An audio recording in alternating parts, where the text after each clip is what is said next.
నేను ఒక మాట అడుగుతున్నా, నాకు ఒక ఇప్పుడు ఇదే మీరు పాస్టర్లు ఎవరు పాస్టర్ రూపంలో ఉన్న వాళ్ళందరూ నేను ఒక ప్రశ్న అడుగుతున్నా. ఓకే. మీ ఇప్పుడు పాస్టర్లు ఉంటారు, పెద్ద పెద్ద పాస్టర్లు ఉంటారు. ఓకే. ఆ పాస్టర్ నిండాలకు పోయి అసలు నేను అలాంటి మాట్లాడద్దు.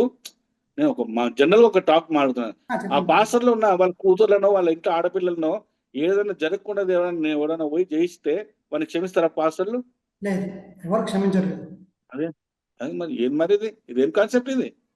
క్రిస్టియానిటీ అనేది పిచ్చితనం కదా అది? ఓకే. బుర్రలేనితనం కదా అది? ఇప్పుడు చనిపోయిన తర్వాత స్వర్గం పోవాలంటే యేసుని నమ్మాలట. అవును. అసలు సచ్చిన తర్వాత నువ్వు స్వర్గం పోతావు నరకం పోతావు నువ్వు చెప్పినావా? నీకు తెలుసా నాకు తెలుసా? అవును, అది కరెక్టే. పోనీ ఎవడన్నా పోయి చూసి వచ్చినోడు ఎవడన్నా ఉన్నాడా ఇంతవరకు ప్రపంచంలో? అవును. అది హిందూ మతంలో కావచ్చు, క్రిస్టియన్లో కావచ్చు, ముస్లింలో కావచ్చు. అవును. స్వర్గం పోయి నేను వచ్చినని చెప్పినాడు ఉన్నాడా? లేదు, నరకం పోయి నేను వచ్చినాడు అని ఉన్నాడు ఎవడన్నా? అసలు ఎవడు లేడు కదా లేదు. మరి. ఓకే. కానీ నాకు ఒక క్వశ్చన్, ఇంకా అది క్లారిటీ ఇవ్వలేదు మీరు. అంటే ఎవరైనా సరే మన అందరు దేవుళ్ళు ఒకటే అని చెప్పేసి మాట్లాడుతున్నప్పుడు మీరు వాళ్ళకి కాల్ చేసి బెదిరిస్తున్నారు అనేసి అంటారు. అంటే ఒక మానవతావాదంతో మాట్లాడినా కూడా వాళ్ళకి కాల్ చేసి బెదిరిస్తున్నారు అన్నట్టుగా టాక్ ఉంది. అసలు ఎంతవరకు ఎందుకు అలా? బెదిరియం కాదు, చెప్పు తీసుకొని కొడతాం. అంటే మానవతావాదంతో మాట్లాడుతూ కూడా తప్పంటారా? ఇందాక మీరు అన్నారు. ఏంటి మానవత్వం? మీరు మానవత్వం అంటే ఏంది? మానవత్వం అంటే ఏంది? మంచి చెప్పడం మానవత్వం. అవును. మంచి చెప్పడం మానవత్వం. అవును. చెడు చెప్పడం మానవత్వం కాదు. మనుషులందరూ ఒకటే ఒకటే కూడా దాని కూడా అది కూడా మానవత్వం కిందికి వస్తాయి కదా. మనుషులందరూ ఒకటే అని చెప్పి ఎవరు చెప్పారు? ఏ గ్రంథం చెప్పింది? ఏ మతం చెప్పింది చెప్పండి? అంటే ఏ మతం చెప్పదా? క్రైస్తవ మతంలో బైబిల్లో మనుషులందరూ ఒకటే అని చెప్పేది చెప్పండి. క్రైస్తవ మతం అని కాదు. ఇప్పుడు నార్మల్గా అయినా సరే ఒక హ్యూమన్ ప్రకారంగా మాట్లాడుకున్నా సరే, ఇప్పుడు మన చట్టం చెప్పినా సరే మనుషులందరూ ఒకటే అని చెప్పేసి మన చట్టం అయినా చెప్తుంది కదా. మనుషులందరూ ఒకటే అని చెప్పి కేవలం మా గ్రంథాలు మాత్రమే చెప్తున్నాయి, సనాతన గ్రంథాలు మాత్రమే చెప్తున్నాయి. ఓకే.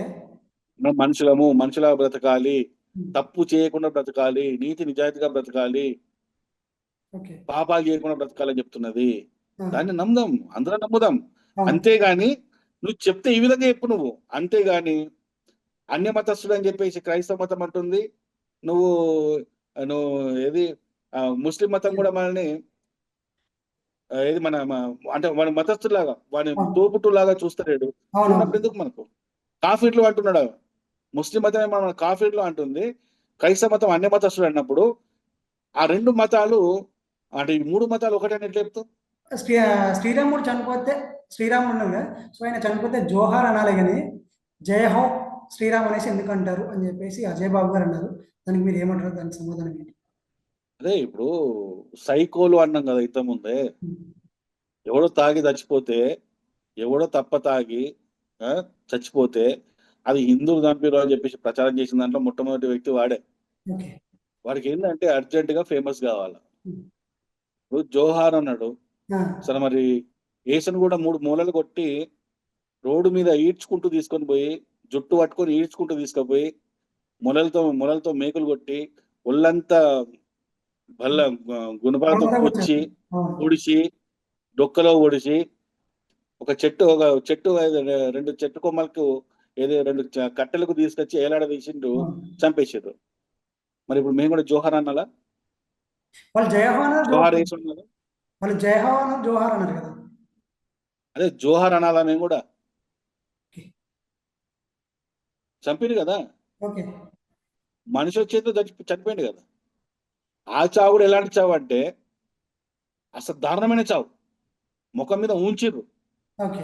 ఇజ్రాయెల్ ప్రజలు ముఖం మీద ఉంచిర్రు, ముఖం మీద కొట్టిర్రు, అవును. ఒళ్ళంతా కుళ్ళ పొడిచిర్రు. అవును. మరి ఇప్పుడు ఏమనాలి? ఈయన ఏ చావు అనాలి? నేను ఎలాంటి చావు తెచ్చిండని చెప్పాలి? ఆ పదాలన్నీ కూడా వాడాలన్నా? మరి కామన్ సెన్స్ లేదండి వీళ్ళకి, బుర్ర లేదు.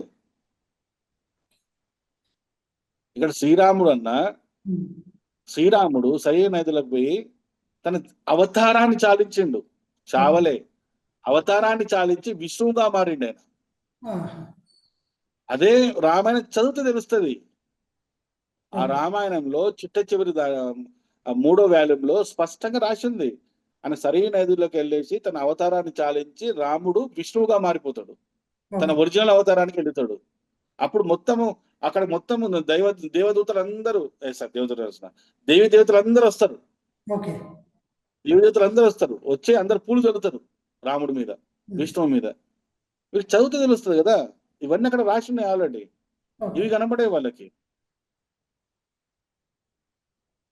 మెయిన్ కూడా చెప్పాలంటే జోహార్ అనే పదం చెప్పాలంటే మేము యేసు గురించి ఇంకా దూరంగా చెప్తాం మేము. సైనికులు పట్టుకోవడానికి వస్తుంటే పారిపోయింది యేసు. చిక్కడు దొరకడు సినిమాలో రాజేంద్ర ప్రసాద్ పారిపోయిండు. ఆ. ఇలాంటివి చెప్పమంటే మేము కూడా చెప్తాం, చాలా చెప్తాం మేము.